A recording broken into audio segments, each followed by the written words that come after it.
Verse on the Jester for Jesus website for today is from Psalm 10 and verse 17, and it says this: Lord, you have heard the desire of the humble.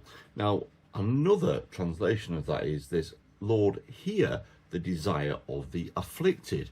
Now, the humble, people that don't go around boastfully saying, oh, I've done this, I've done that, I've done the other.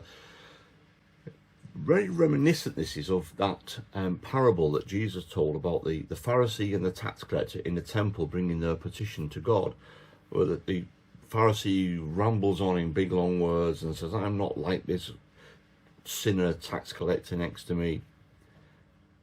And the sinner tax collector simply says, after I'm wrong, forgive me. Which one was prayers would be heard? Well, this verse here answers it. Lord, you heard the desire of the humble. Now, of course, this was written by David hundreds of years before the birth of Jesus. And, you know, we don't need to come to God with a whole long list of vocabulary of long words and faluted and, you know, and shouting out, and that we can come quite simply, quite quietly and quite humbly before God, and he hears our prayer. God isn't deaf to our prayers.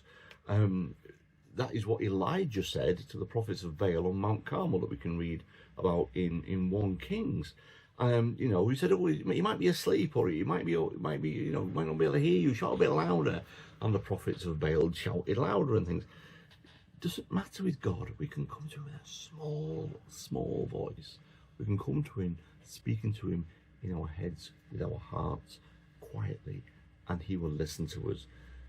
Coming humbly, not boastfully, not arrogantly, because that's what God desires us to do.